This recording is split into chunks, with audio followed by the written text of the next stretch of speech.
For instance, the shooting at the Columbine school that seemed to almost be a catalyst, and the first thing that really caught everyone's attention, we discovered that there were a group of boys who were bullied over a period of time, and they finally went to school with guns, and they did terrible things. All right? Well, we wonder what's going on in people's minds when these things happen. And what I'm going to propose to you is, what's going on is the game of the strong and the weak. And when people resort to violence, what they're really resorting to is extreme strong reactions. Generically speaking, let me share how it works in those cases. I believe the individuals who resort to extreme violence experience some sort of a hurt in their lives, a pain, something that runs very deep. Maybe it's a heartache because a boyfriend or a girlfriend dumped them for someone else. And by the way, can you remember how that felt? The pain, oh, how deeply it went. Maybe they've had some personal failure that happened, but it's an embarrassment. Maybe there's some shame attached to it, and that's because other people know. And when other people know, you can't hide it. And if our pain isn't caused by another person, it may very well be exacerbated by the reactions that other people have. Maybe they talk about it, maybe they look down on us, maybe they pick on us for it. And when that happens, you and I can feel weak and powerless to hide.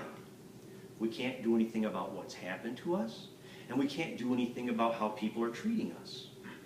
And if we feel alone and like no one cares, it's because nobody else is seeing what's going on in our lives and coming alongside and saying, hey, I know what you're going through.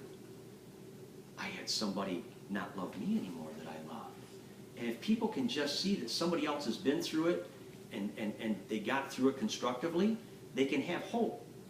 But if that doesn't happen, people start to lose hope and they become hopeless. And when we become hopeless, we feel even more weak. And when we feel weak and helpless and unable to hide, then we resort to a strong reaction so that we can cope. Because those feelings inside us are so awful and we want to counteract them. And what happens is, people can pick up a gun. And when you pick up a gun, you can appear like you are powerful. You can feel like you are strong. And you can show people in the end, I was worth paying attention to. Can you see how this might happen in someone's mind and how it unfolds? And I can't stand here and say that's what's happened in every single case, but I bet you there is a real pattern there about what's going on. I don't believe the problem in this country is with guns. I believe the problem is the game of the strong and the weak and people resorting to extremely strong reactions. A strong reaction is any reaction that gives us the appearance of self-assuredness and power in order to cover over a weakness. And in covering over our own fear with those kinds of reactions, we can often inspire fear in other people. And then we really feel powerful. Let me give you some examples. We've already said violence is an extremely strong reaction, but there are lots of others. Any way in which we display anger, that's a strong reaction. Have you ever been angry and tried to hide your anger? See, there's a difference. All right? Some of us are grinning and laughing. But displaying anger is a strong reaction. Raising our voice. Hey, you scared me. Thank you, honey. My point well made. See, that's a strong reaction. Or interrupting other people when they're trying to get their point across. Or being critical all the time. Being sharp-tongued. Being extremely optimistic about ourselves and our future and our plans. But oddly enough, we're always pessimistic about everyone else's. Strong reactions consist of things like always promoting ourselves, using a condescending tone of voice, insisting on our way, always having to get in the last word, mocking other people, name-calling. Those are strong reactions. Never admitting we're wrong. Never apologizing. A strong reaction.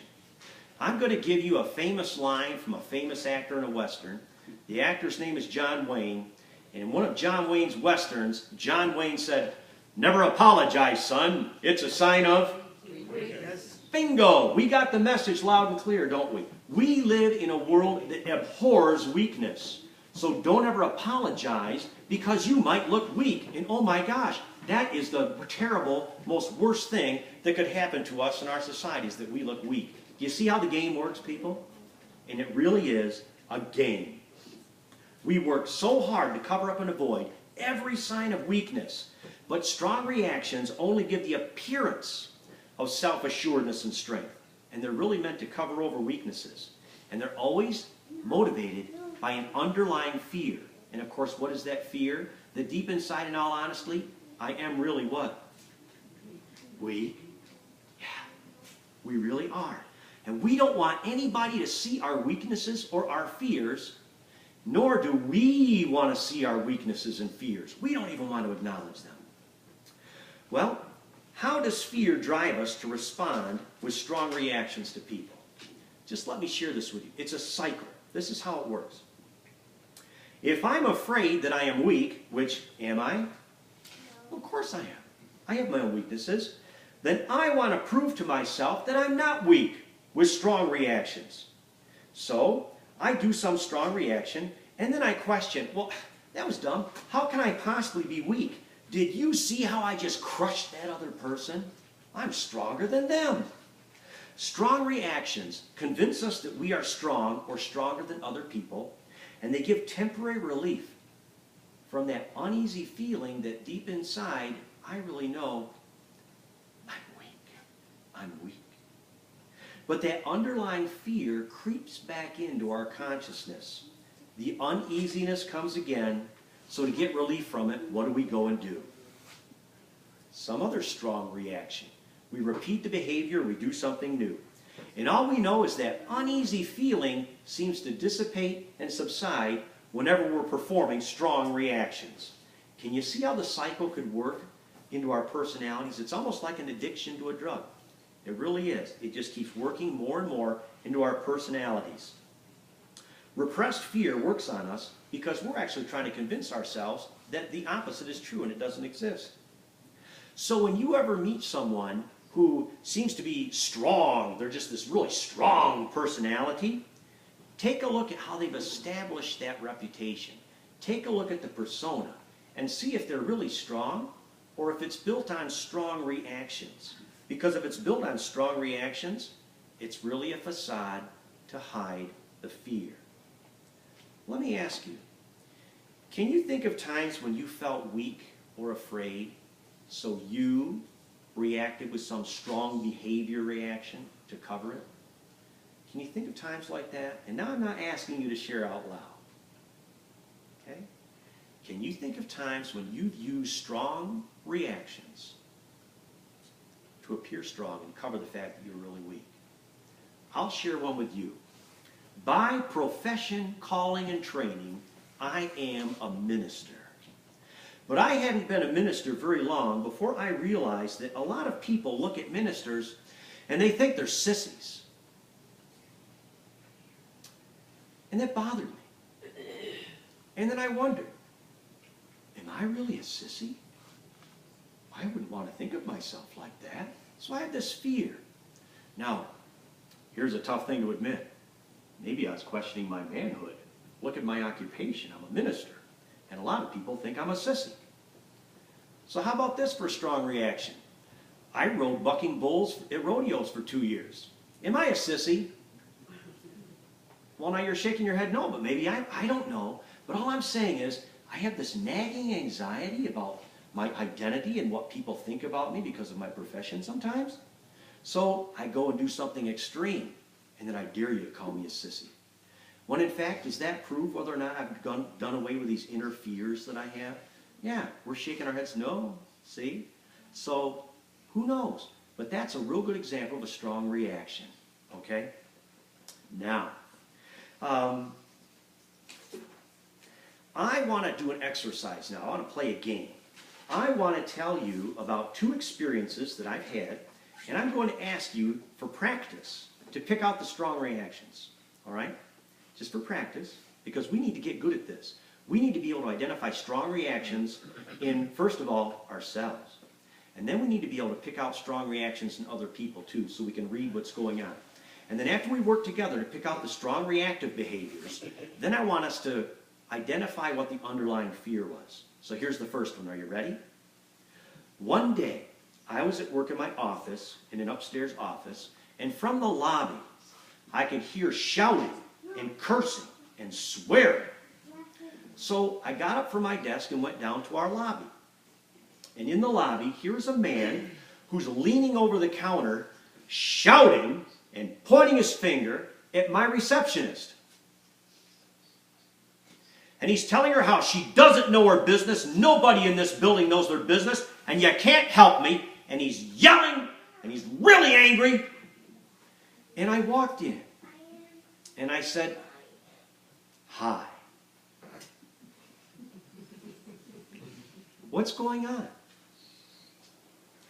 And he turned towards me, and his tirade started being directed at me. He stopped pointing a finger. So I sat down, and I said, "Come here and sit down with me for a minute." And you could see the moment of hesitation. And he sat down, and I said, "No, really. Tell me what's going on." And this angry, cursing, shouting man? He barely completed his first sentence before he burst into tears. And he told me about his wife's medical condition. And he told me about their mounting medical bills and the treatments that he was trying to pay for. And he told me he didn't have any more money. And now the rent was due, and the electric was going to be turned off. And he just needed some help. Okay. What were the strong reactive behaviors there as you think about him? What were they? Tears. Tears could be, but the yelling. What else? Pointing. Pointing finger. Oh, yeah. Somebody told me once when you point the finger at somebody, it's like an aggressive, like you're pointing a gun. The only part that's missing is you're not going like this. Okay. What else? Aggressive behaviors. Swearing. Swearing. Yeah. That's intimidating. Any others you picked up on? Leaning over the counter. Leaning over the counter. What was that? Standing in somebody's face. Okay, yeah, getting right in somebody's face. Yeah, you're getting in the space. Okay. You did very well. Those are reactive behaviors. But what they're really designed to do is to cover over our fear. Now tell me, what was the underlying fear motivating all that energy coming out of that man? What was that? Not paying his bills. Yeah? Frustration. But even greater, what? Frustration. Frustration?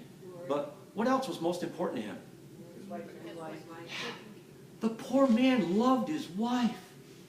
That was his greatest fear, was that he was going to lose her.